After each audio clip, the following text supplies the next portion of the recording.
오늘 본문은 에베소 교회에 보낸 바울의 서신서의 내용 중에 성도들을 위한 그의 기도, 즉 바울의 기도입니다.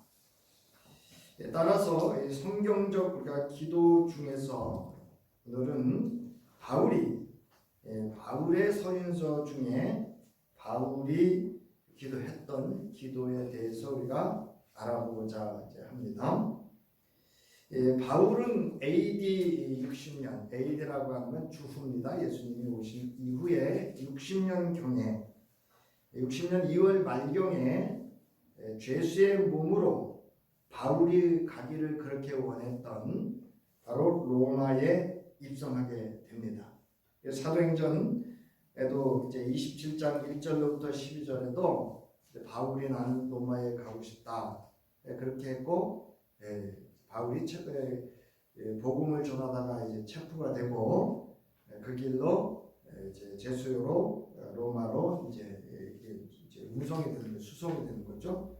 이끌려가는 과정에 바다에서 이제 배가 파산되는 일들, 뱀에게 물리는 사건들, 이제 이런 여정 속에서 이제 로마에 도착을 하게 됩니다. 로마서 1장 9절부터 10절에 보면 바울이 이렇게 이야기를 합니다. 나는 기도할 때마다 언제나 여러분을 생각하며, 그러니까 로마서라고 하는 것은 로마에 있는 그리스도인들을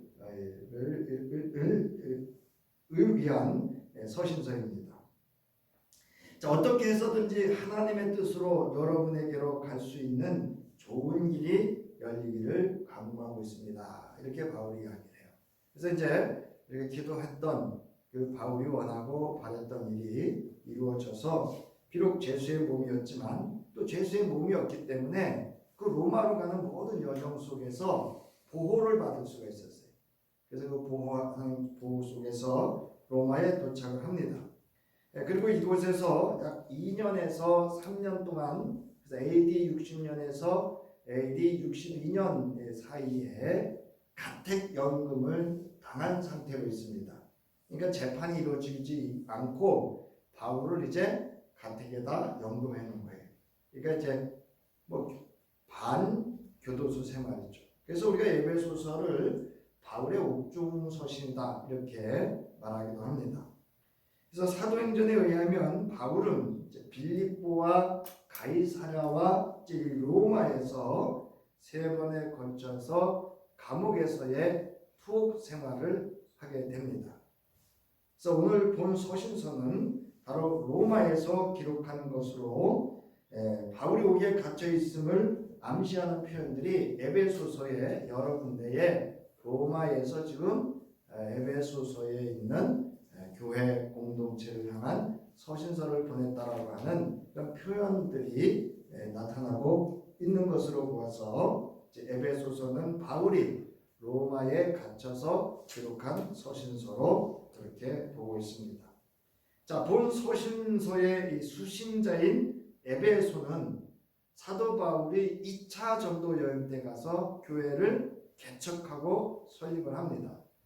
그런데 이 에베소 교회는 아주 이 아시아 지역의 중요한 복음을 전하는 중요한 아주 핵심적인 그런 지역입니다. 그래서 나중에는 사도 요한도 이곳에 머물면서 요한계시록이라든가 이런 요한서신을 기록하게 되는 그 장소이기도 합니다. 지금도 가면 그곳에는 사도 요한이 기도했던 곳, 그리고 서신서, 하나님에게 계시를 받아서 기록했던 그런 장소가 있기도 합니다. 에베소는 바울이 그러므로 3차 전도 여행 때에도 이곳에 가서 무려 약 2년 반에서 3년 동안 이곳에 머물러서 이곳에 두란노 소원이라고 하는 곳에서 복음, 하나님의 말씀을 가르치고 또 예수가 그리스도라고 하는 것을 증언하기를 날마다 합니다. 근데 결국 이 일 때문에 또 그곳에서 큰 소동이 일어나기도 합니다. 이처럼 이 에베소는 바울에게 있어서는 아주 사랑하는 사랑 중에 사랑인, 그리고 바울의 이방 선교 사역에 아주 중요한 사역지로서 아주 큰 사랑을 가지고 있었고 그러한 교회였습니다. 그러나 이제 아시아와 유럽을 잇는 이 지정학적 중요성 때문에 에베소는 무역, 상업의 중심지가 되었고 아데미 신상을 비롯한 온갖 우상의 신전들이 범람하고 있었습니다. 당시 소아시아 최대 도시인 에베소의 이러한 환경은 에베소 교회의 신앙 공동체의 위협이 되었습니다. 위협을 받는 거예요.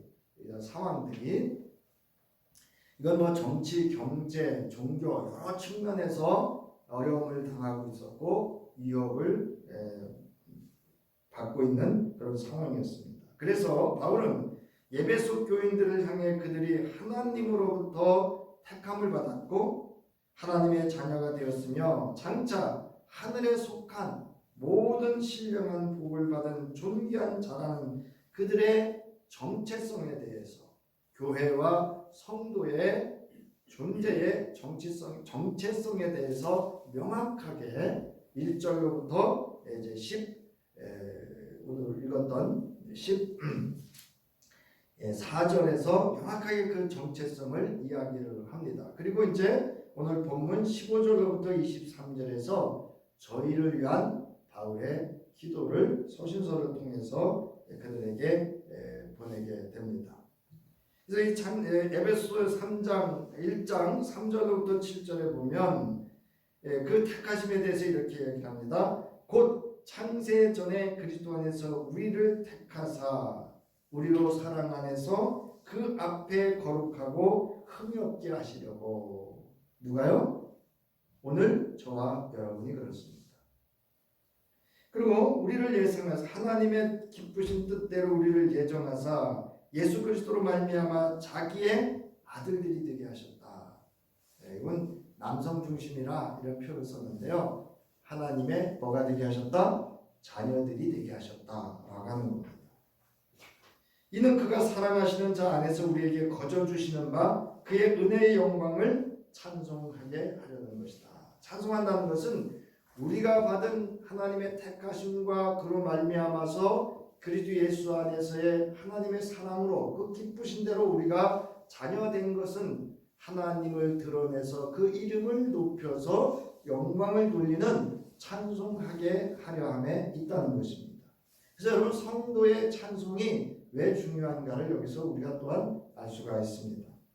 그러면서 7절에 보면 우리는 그리스도 안에서 그의 은혜의 풍성함을 따라 그의 피로 말미암아 속량 곧 죄 사함을 받았다.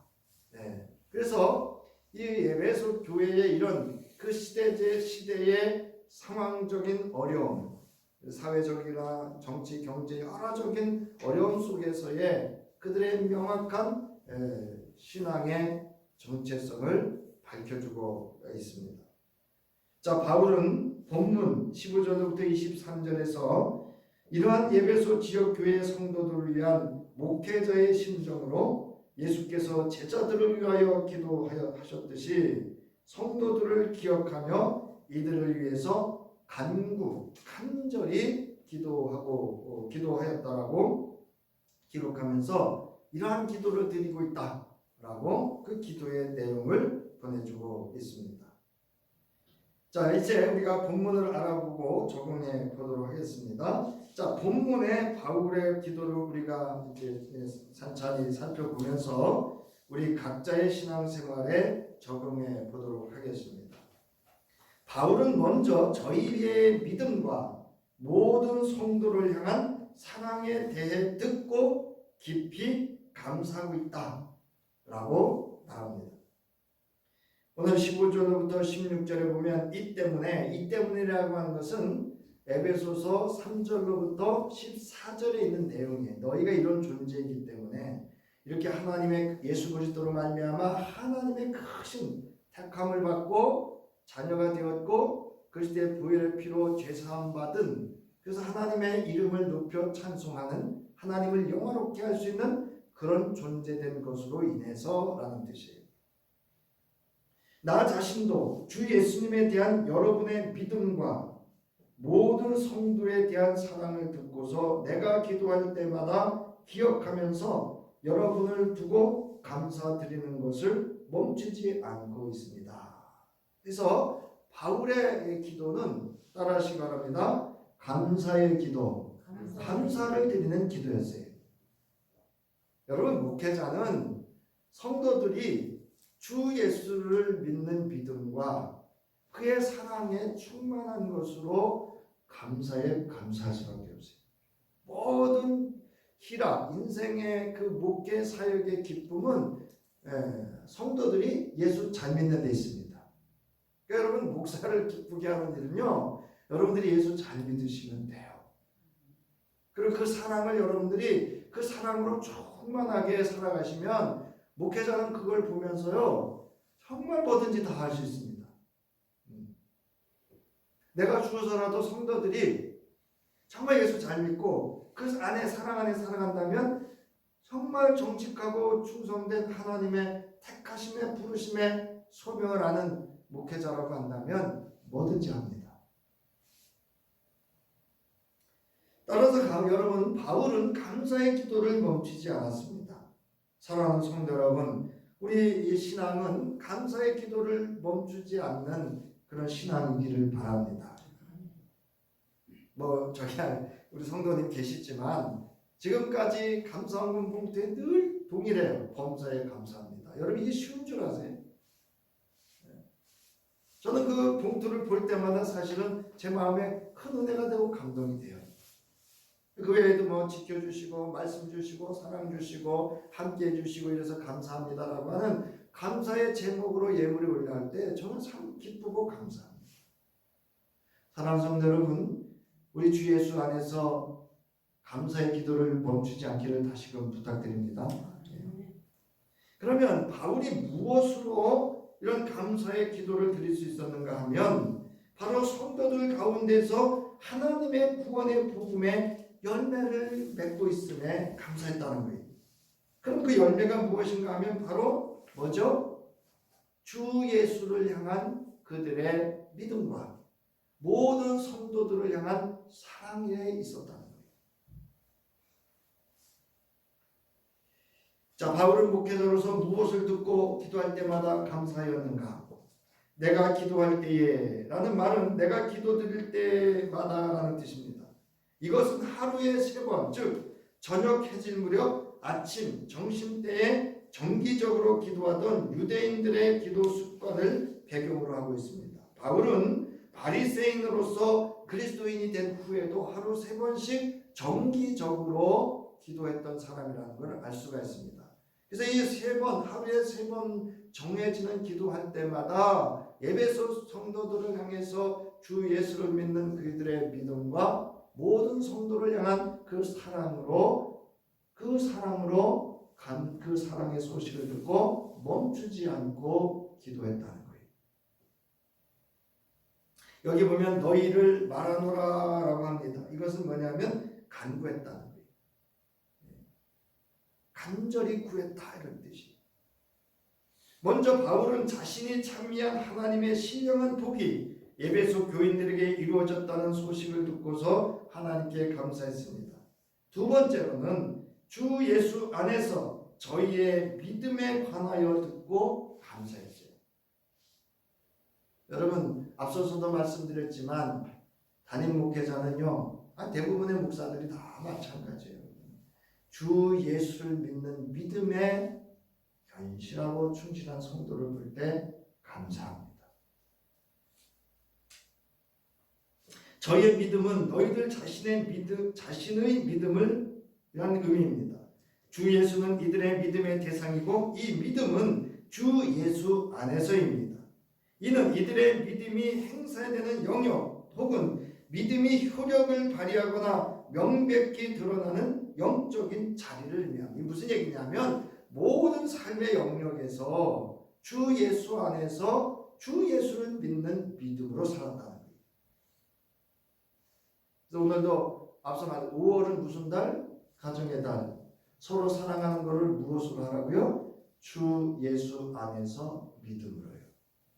그러니까 여러분 모든 것은 믿음으로 하셔야 돼요. 누가복음 18장 8절에 예수께서 제자들을 향해서 그 과부에 대한 비유를 말씀하신 후에 이렇게 말씀하시잖아요. 인자가 올 때 과연 땅에서 이 믿음을 찾아내게 될까요? 사랑하는 성도 여러분, 하나님, 우리 주 예수 그리스도는 우리의 뭐를 먼저 보신다? 주 예수 안에서의 주 예수를 믿는 믿음을 보시는 줄 믿으시기 바랍니다. 셋째로, 주 안에서 모든 성도를 향한 사랑에 관하여 듣고 감사했습니다. 성도의 완성은 사랑입니다. 즉 하나님을 향한 사랑과 이웃 사랑입니다. 또한 그리스도 예수 안에서 서로 사랑함을 이루어내는 데 있습니다.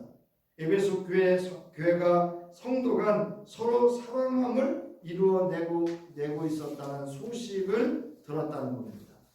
그러니까 여러분, 좋은 교회가 어떤 교회인지 아세요? 여러분, 주 예수를 뭐 한 거예요? 믿는 믿음으로 성도 간에 서로 뭐 하는 거예요? 사랑하는 데 있습니다. 요한복음 13장 34절부터 35절 우리가 잘 아는 말씀이에요. 예수님이 이 땅에 우리에게 주셨던 새로운 계명, 예수님이 주신 계명은 뭐냐면 너희가 서로 뭐 하라고요? 사랑하라고요. 어떻게? 내가 너희를 사랑한 것까지. 이게 무슨 얘기냐면요, 모두 각각이 다 예수의 사랑이에요. 왜냐하면 예수 그리스도를 통한 하나님의 사랑이 이루어졌기 때문에 우리 성도 각각이 다 하나님의 사랑입니다. 예수 그리스도 안에서 모두가 사랑입니다. 그런 사랑으로 서로 사랑하지 않는다면 그 안에서 어떻게 우리가 시기, 질투, 미움, 분노, 갈등, 분열 이런 것들이 일어날 수 있겠어요. 이거는 주 예수를 믿는 온전한 믿음으로의 신앙이 아니기 때문에 그렇습니다. 바울은 이러한 성도에게 이루어진 하나님의 은혜와 주 예수 안에서의 저희의 믿음과 모든 성도들의 사랑에 대한 소식을 듣고 기도할 때마다 이를 감사했다는 거예요. 여러분, 이거를 들으시면서 우리가 확인해야 돼요. 나는 이런 믿음이 있는지, 나는 성도를 향한 이 사랑이 있는지를 확인하셔야 돼요. 깨달아 하셔야 돼요.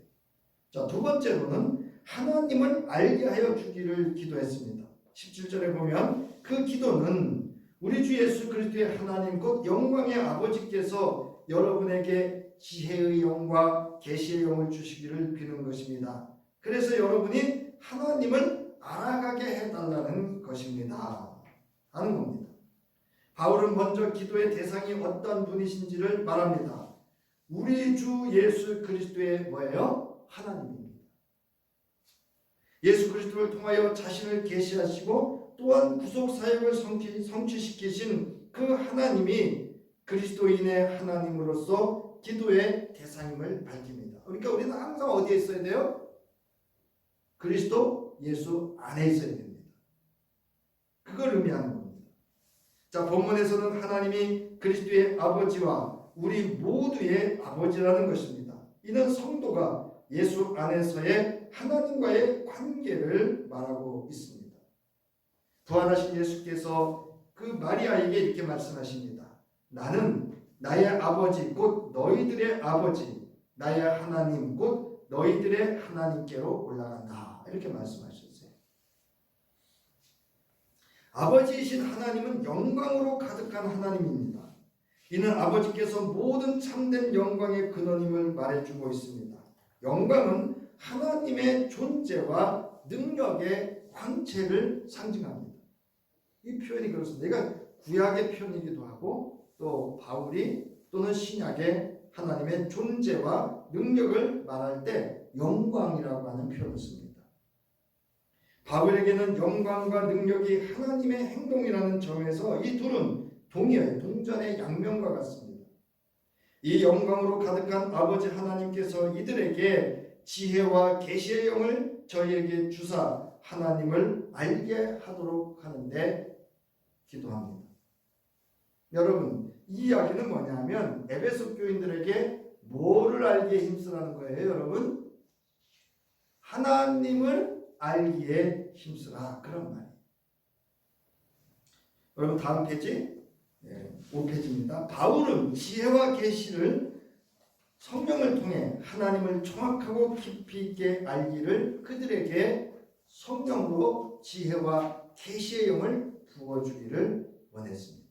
그럼 지혜라고 하는 것은 무엇이냐라고 하는 것은 여기 이제 그 4페이지에 보면 아랫부분에 나와 있는데요. 지혜는 구약에서 종종 실천적인 지식, 옳은 행위를 선택할 수 있는 능력을 포함했다. 바울은 지혜를 종종 그리스도 안에서 하나님께서 행하신 일과 또한 그 일이 성도들에게 가져오는 유익을 이해하는 것으로 바울은 표현을 합니다.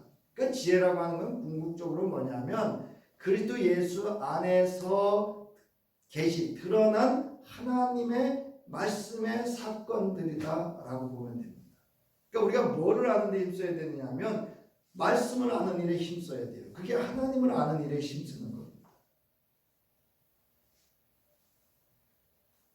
자, 하나님을 알게 하시고는 구체적인 대상을 향하게 된 지식 또는 지각하는 것, 분별하는 것, 알아보는 것을 의미하는 것으로 달리 말하면 개인적인 하나님과의 친분을 통해서 하나님을 알아가는 것으로 얻어지는 충만한 지식을 의미한다는 거예요.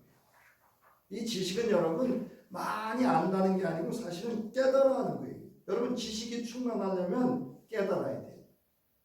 며칠 전에 어느 선배하고 저녁 식사를 하고 무슨 이야기를 하는데 당신이 계란을 까먹고 나서는 저한테 무슨 설명을 하면서 공평과 공정에 대해서 설명을 하면서 그 계란을 이렇게 이제 놓는 거예요. 이렇게 큰 거 작은 거 조금 놓다가 자신이 깨닫는 거예요. 버뜩. 그러시더니 이분이 흥분을 해가지고 그 공평과 공정에 대해서 이런 거에 대해서 이제 이렇게 열정적으로 저한테 설명을 하더라고요. 제가 물었거든요. 감리사로서 경계해야 되거나 또 어떤 것들을 어떻게 해야 되는지를 먼저 경험하셨으니까 좀 이렇게 권면을 해주면 좋겠다. 그랬더니 이제 그 공평과 공정에 대해서 그 계란 껍데기를 이렇게 놓으시다가 퍼뜩 깨달은 것인 거예요. 본인도. 그러니까 그 순간은 뭐냐면 당신 깨달은 지식에 충만해진 거예요. 바라옵기는 여러분 하나님의 말씀, 성경을 읽거나 듣거나 여러분이 볼 때에 이런 깨달음의 지식에 충만한 은혜를 누릴 수 있기를 주의 이름으로 축원합니다. 이 하나님을 경험해야 돼요, 여러분. 그래서 여러분 호세아서 6장 1절부터 3절에 보면 이제 주님께로 돌아가자. 이게 무슨 얘기냐면요. 이 이스라엘 백성들이요. 지멋대로 하나님을 믿는 거예요. 하나님의 말씀을요. 자기들이 자기 그 주관대로 해석을 해가지고 자기들이 자기 소견대로 믿는 거예요. 하나님 말씀하고 전혀 관계없이 믿는 거예요. 오죽했으면 11조를 책망하고요. 오죽했으면 가늠한 여자를 비유로 들어서 그 선지자로 하여금 가늠한 여자를 데려다가 하나님의 사랑을 이야기하면서 그 하나님을 바르게 할 것을 이야기하는 내용이 호세아서거든요. 자, 그러면서 호세아서 6장 3절을 보세요. 우리가 주님을 알자, 애써 주님을 알자. 새벽마다 여명이 오듯이 주님께서도 그처럼 어김없이 오시고 해마다 쏟아지는 가을비처럼 오시고 땅을 적시는 봄비처럼 뭐예요? 지식의 충만함을 누리게 된다는 거예요. 여러분 하나님을 알면 알수록 우리로 하여금 하나님을 깊이 충만함으로 경험하게 되는 줄 믿으시기 바랍니다. 이 신앙이 없으면요. 우리가 말하는 신나는 신앙생활을 할 수가 없어요. 이처럼 우리의 신앙과 인생의 목적은 여러분 하나님을 인식하고 그 하나님을 더욱더 아는 일에 그 깊이를 더하고 자라가는 데 있습니다.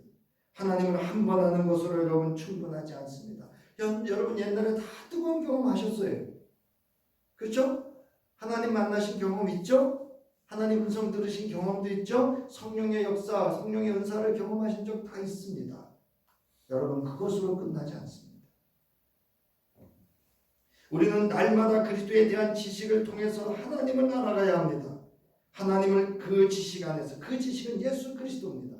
안에서 아는 일, 이것이 성도가 추구해야 할 가장 핵심적이고 가장 우선되는 신앙의 기본이에요. 핵심입니다. 생명입니다. 세 번째로는 바울이 마음의 눈이 밝아지기를 위해 기도했습니다. 18절에 보면 또 그 기도는 하나님이 여러분의 마음의 눈을 밝게 해주셔서 여러분이 알게 되기를 비는 것입니다. 하나님의 부르심이 갖게 하는 그 희망이 무엇이며 성도들에게 하나님이 물려주실 상속의 영광이 얼마나 풍성한지 말입니다. 무슨 이야기인가 하면 우리가 말하는 요즘 말하면 이건 심한이 아니에요. 마음에는 영적인 눈이에요. 하나님의 말씀으로 인한 그의 통찰력, 영적 통찰력이 생겨서 우리에게 주셨던 것이 무엇인지를 알게 하는 데 있다는 거예요. 그 주신 것이 뭐냐? 하나님의 부르심이 갖게 하는 그 희망이 무엇이고 성도들에게 하나님이 물려주실 상속의 영광이 얼마나 풍성한지를 아는 데 있다는 거예요. 이거 모르고 예수 믿는 사람들 많습니다. 그냥 죽어 천국 가는 걸로만 아는데요. 이 복음도 요즘은 이렇게 해석했다가는요, 죄송합니다. 성도들한테 여러분 성도들 중에도 여러분 하나님의 말씀이 성경을 깊이 공부하는 분들이 많습니다. 제가 아는 어떤 분도 당신 집에 주석 있어요. 평신도 안 보는 줄 아세요? 봅니다. 성도들은. 왜? 필요해서 샀기 때문에. 오늘 본문 18절과 19절에서 바울은 에베소 교인들의 영적 깨달음을 위해서, 즉 그들 자신이 소유한 신령한 복을 깨닫게 되기 위하여 기도합니다. 곧 그는 하나님께서 그들의 마음의 눈을 밝혀주실 것을 간구하고 있습니다. 사랑하는 성도 여러분, 여러분의 영적 눈이 열려질 수 있기를 주의 이름으로 축원합니다. 마음의 눈이 열려야 돼요. 그래서 마음에 눈이 열린 사람은요, 모든 곳에서 하나님을 볼 수 있고 경험할 수 있습니다. 마음의 눈은 영적 통찰력을 의미합니다. 이 눈은 자신을 먼저 말씀으로, 즉 영적 안목으로 자신을 조명하게 합니다. 내가 받은 은혜를 먼저 알게 하신다는 거예요. 여러분, 이게 분명하지 않기 때문에, 우리가 불분명하기 때문에 뭐를 못하느냐 하면요, 전도를 못합니다. 이게 불분명하기 때문에 시험이 오면 그냥 흔들리는 거예요. 시편 13편 3절 보세요. 나를 굽어 살펴주십시오. 나에게 응답하여 주십시오. 주 나의 하나님, 내가 죽음의 잠에 빠지지 않게 나의 눈을 어떻게 해요? 열어주십시오. 뜨게 하여 주옵소서. 시편 19편 8절. 주님의 교훈은 정직하여서 마음의 기쁨을 안겨주고 주님의 계명은 순수하여서 사람의 눈을 밝혀준다는 데 있습니다. 여러분, 이 하나님께 주어진 이 영적 눈을 열린 사람은요, 그렇게 살지 않습니다. 세상에서. 세상 법 없어도 살 수 있습니다. 이분들. 제가요, 가장 두려운 게 뭔지 아세요? 가끔 이렇게 이제 TV를 보다가 정치인들이 나오거나 배우가 나오거나 이러면 제 아내가 옆에 있다가 저 사람 예수 믿는데, 특히 정치인들이 나왔을 때 그 이야기를 하면요, 가슴이 덜커덕 내려앉습니다. 정말 저 양반이 그리스도인으로서의 정치인인가? 바울은 구약의 이런 용례를 사용하여 그들에게 성령께서 영적 이해력을 주실 것을 간구했습니다. 바울이 성령께서 능력으로 임재하여 그들의 마음의 눈을 밝혀주실 것을 간구하는 이유는 무엇이었는가 하면은요, 첫째는 그의 부르심의 소망이 무엇인지를 알기를 원했습니다. 하나님이 나를 왜 부르셨을까? 나를 왜 목회자로 세웠고, 나를 왜 장로, 권사, 집사 이런 직분을 주었고, 이걸 모르니까 그냥 장로가, 권사가, 집사가, 거기까지만 할게요. 이는 하나님의 내적 부르심에 대한 신앙 고백과 확증, 소망, 즉 이 부르심으로 갖게 되는 다양하고 부유한 기대를 우리가 알지 못해서 그렇습니다. 이는 이미 바울이 에베소서 1장 3절부터 14절에서 우리가 받았던 그 부르심의 소망이 무엇인지를 밝히고 있습니다.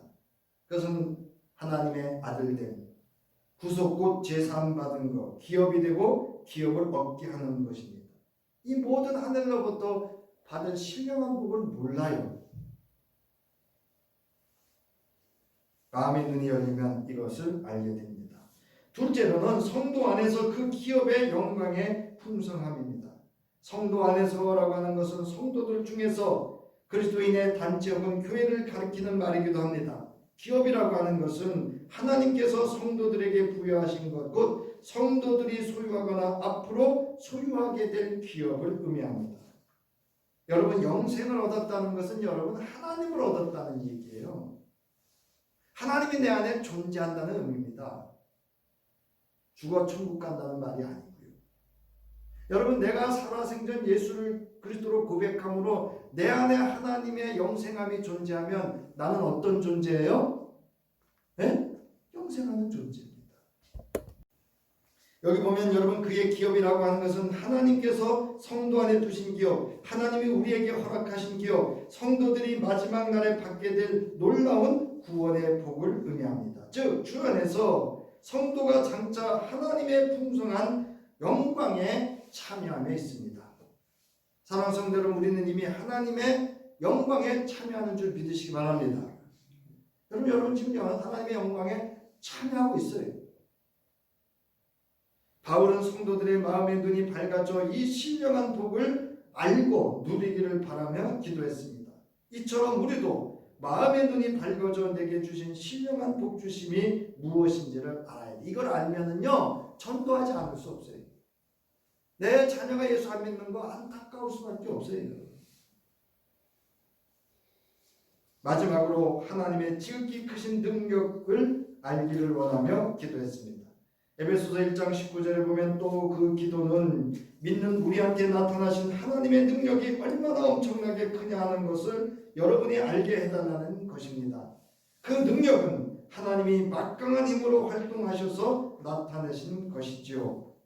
바울은 에베소 교회 성도들이 그들의 부르심의 소망과 기업의 영광을 아는 것뿐만 아니라 하나님의 지극히 크신 능력을 알기를 원하며 간구했습니다. 이거 아는 사람은요 아무데 가서 점 안 쳐요. 여러분 여기 기웃거리고 저기 기웃거리고. 여기 지극히라고 하는 단어는 무슨 뜻인가 하면요, 하나님의 능력이 모든 것을 뛰어넘을 만큼 크고 위대하다는 사실을 강조하는 표현입니다. 크심이라고 하는 것은 위대하고 광대, 인간이 측량할 수 없다는 거예요. 여러분, 하나님의 위대하심과 능력은 어디서 볼 수 있죠? 창세기 1장.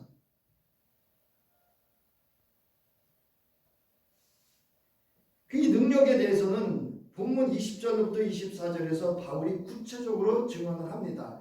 하나님의 능력이 이렇게 나타났다라고 증언을 하고 있습니다. 우리는 하나님의 크신 능력을 알기에 힘써야 합니다. 이 능력이 무엇인지 바울은 본문에서 구체적으로 증언하고 있어요. 20절부터 보세요. 그 능력이 뭐냐? 그 힘이 뭐냐? 그리스도 안에서 작용했어요. 이게.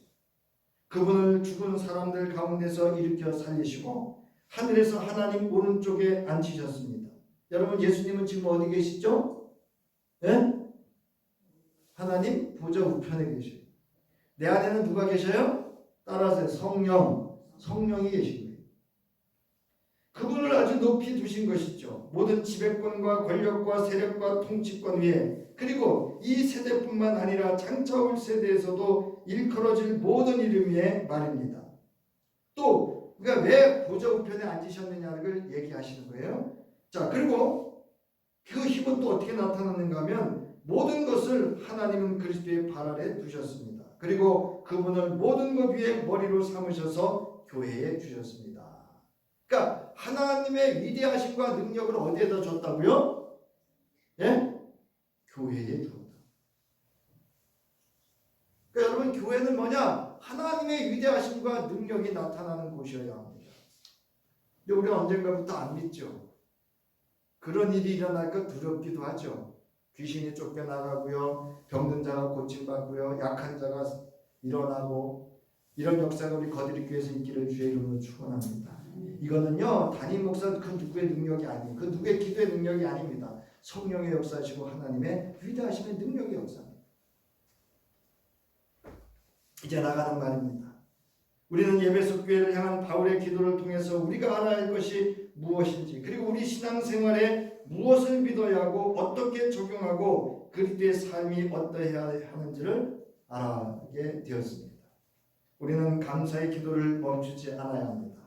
하나님을 아는 데 힘쓰도록 기도해야 합니다. 마음에는 영적인 눈이 밝아져 영적 통찰력과 함께 내가 장차 누린 은혜를 알아야 합니다. 하나님의 지극히 크신 능력을 알고 그것을 믿고 신뢰할 수 있어야 합니다. 그럴 때 이 바울의 기도가 오늘 교회와 저를 통해서 우리를 통해서 응답되어지고 또 우리의 이런 기도를 통해서 이런 바울의 놀라웠던 기도의 역사가 우리 교회와 주의 성도를 통해서 나타날 수 있기를 주의 이름으로 축원합니다.